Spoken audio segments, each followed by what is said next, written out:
welcome back, everybody. That's right. You're still tuned in to the Lowdown. Now, my next guest is a special one because he is quite accomplished in two fields. Not only a rapper, but now a filmmaker. Y'all give it up for Hypno Carlito. There he is. There he is. Yeah. Come on over, man. Good to see you. Come on, man. Join me, join me, join me. Yes. Now, this is going to be a good time today, man. I'm looking forward to this. Yes, sir. Now, I've gotten to talk to you and get to know you a little bit, man. And let me say this. At a young age, you are quite accomplished, my friend. Man, thank You've done a lot in your short lifetime, man. So you are truly blessed. Yes, sir. Yes, sir. Let's start at the very beginning, though. You are a recording artist. You are an MC, a rapper, correct? Yes. Now, what started your love of hip-hop? Just growing up, all the authentic music growing up. Okay. You know All what right. I'm saying?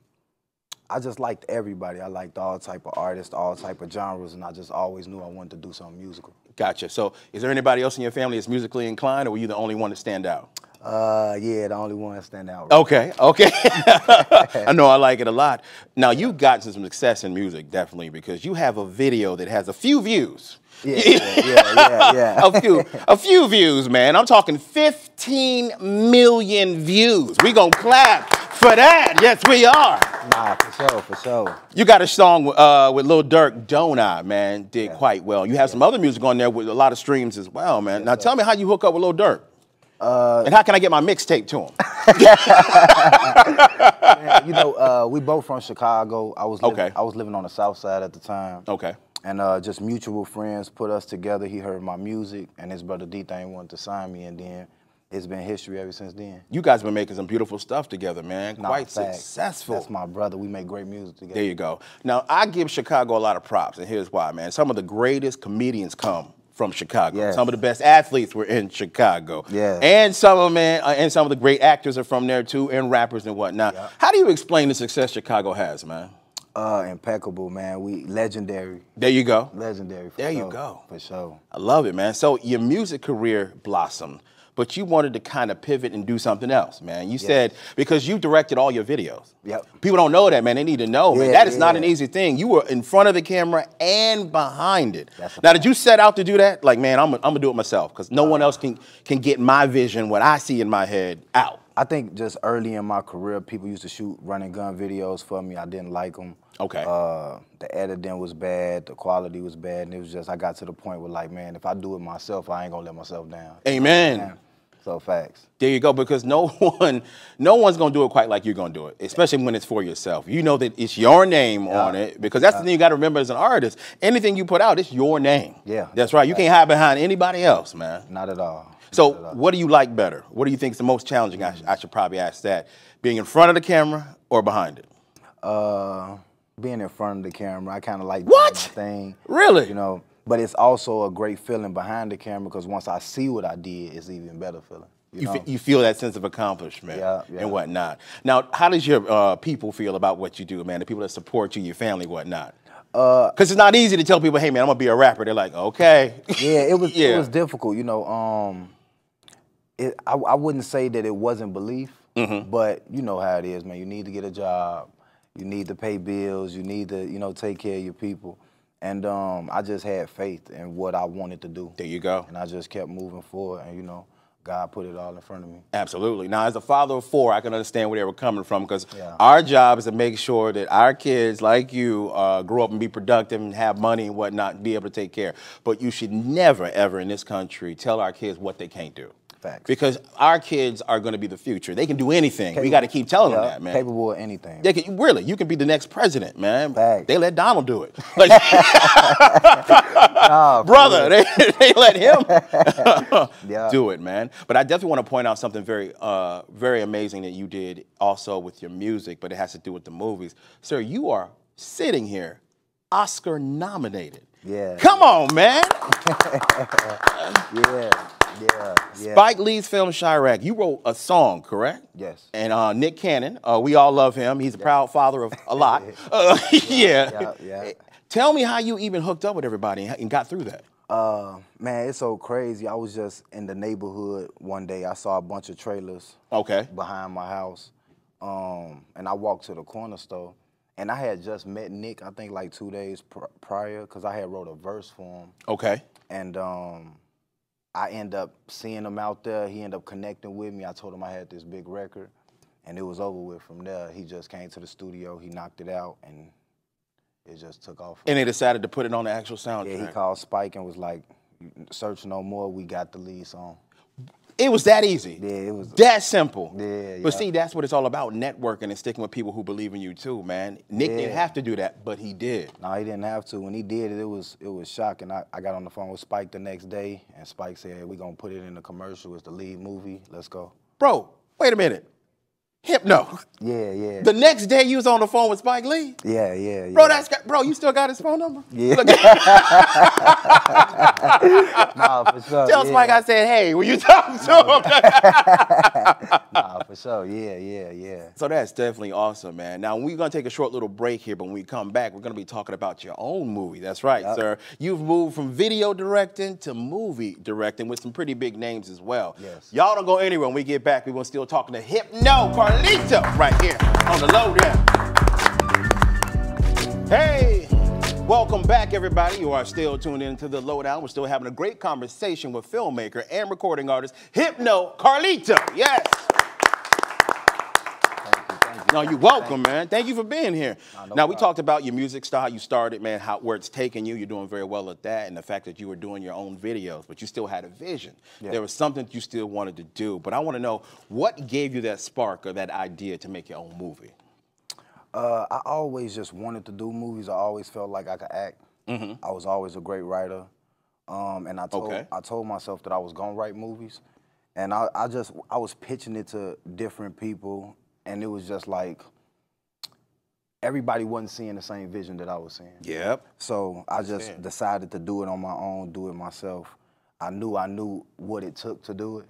So it was over with after that. I just started casting, I started putting it all together, and we a year later got a whole movie. A whole movie out, a good-looking one too, man. Hey, Yeah, congratulations, man. Well done Thank you. on that.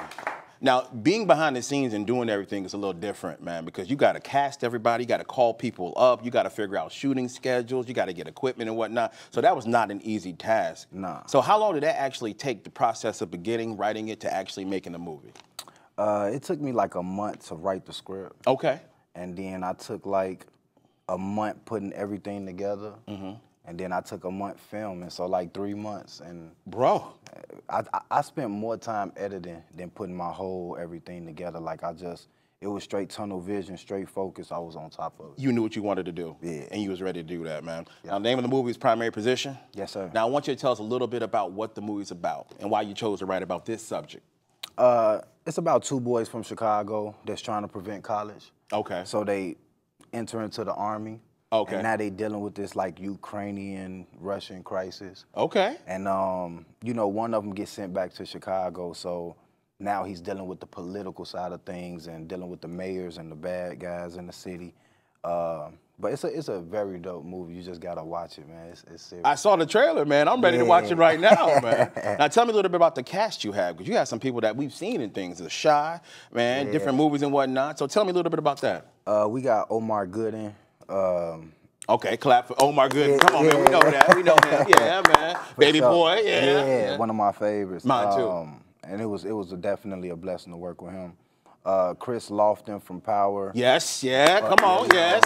Yeah, Barton Fitzpatrick from Power. Power, yeah. Come on, man, come on. Michael V. Epps from The Shy. Yes. And clap for them, yes. Yeah. We got Antoine Tanner from Coach Carter. Yes, I remember that. Yeah. They all get love from us, man. Jamal Woolard, Notorious. Okay, yes. Yeah. Bro, that made my spirit happy. I was like, yo, that's big. Yeah. Nah. Notorious, he played Biggie, man. Yep. So, you know, we even got a special guest scene from Twister in there too. So look at that. Yeah. Another Shy. His there first you go, film. man. So it's definitely gonna be dope. The cast is beefy. It's crazy to even be a part of a cast like that. It's amazing, man. That's why I say congratulations. At such a young age, man, you're quite accomplished. And the feeling you must get when you call people up like that and they're like, man, of course I'll come help you out. Yeah, man. definitely. It was so smooth. My whole cast was just with it. They just wanted to know dates. Gotcha. That's pretty much it, and we got it done, man. It like I said before, it was a blessing to work with these guys because I grew up watching these movies. We all did. So it's like to be right there with them, going over lines. It was like, it was crazy. Crazy, but bro, you look what you've been already in movies, man. You started at the top. Spike Lee. Like, nah, for sure. And it's definitely still a grind. It's hard work. It is. It's not easy. It's consistency. Every single day I wake up, this all I think about. So it's like every day I just don't feel as accomplished. I gotta accomplish something else. You know what I'm saying? So the goals and the dreams get deeper by the day. I love it, man. Even though you've done so much, I love the fact you're like, man, I don't feel like I've done enough yet. Facts. Because here's what I like, the fact you're on the show today, man, there's a lot of young kids right now in the Chi, around everywhere in the U.S. looking and saying, man, I would love to be a recording artist. I would love to work and make movies and whatnot. But you're the testament. You're the example that it can happen, man. I tell everybody this when I get guys on like you. You are the American dream. Man, thank you. Nah, man, that's what it looks like. So any advice out there for young people watching right now when it comes to doing what you do? Just go hard. Don't give up. Don't listen to what nobody really got to say if it's negative. That's right. And you know, the best part about advice is you don't got to take it. So, okay. You know, Facts. So, you know, that's what I got to say to them. Now that you made this movie, man, it looks great. Where can people see it? Like, when is it going to be released? It's dropping this summer, exclusively this summer on all platforms. We looking around like June, July for like the premiere. But yeah, all platforms is gonna be everywhere. It's gonna, if you can't find it, you ain't looking for it. I like it a lot. Now I gotta ask you this. I don't put you on the spot, but you just made this movie. It looks great, man. Congrats again. Do you have any other plans to make another movie? Are you already thinking about something? Yeah, I'm working on something right now. Are you really? Yeah. I'm filming actually in 2 months. Really? Can you tell us anything about it, or is it very hush-hush still? Still hush-hush. We got a dope cast. It's crazy. Still filmed in Chicago. I like it. It's a dope film, man. I can't wait. I'll be back to talk to you about it. I like it. I like the energy. I'll be back, James. There you go, man. Sure. Now, I want everybody at home watching you right now, I want them to keep supporting you, keep showing you love. So you can share with everybody your social media right now? You already know it's your boy Hypno Carlito, and I'm Hypno Carlito on everything. So Instagram, Twitter, Facebook, Hypno Carlito, even YouTube. Y'all know what to do. Okay, y'all know what to do. We put that on everything like Frank's Red Hot sauce. Okay, guys, thank y'all so much. Yo! Yes! Oh, yo! What? Oh, me? Yes. All for you. All for you. Oh, thank y'all so much. Yeah. Mike, they love us. They are prepaid. All right, nice. There you go. Yeah. I will pay you back. Sure. Never, but All thank right. you.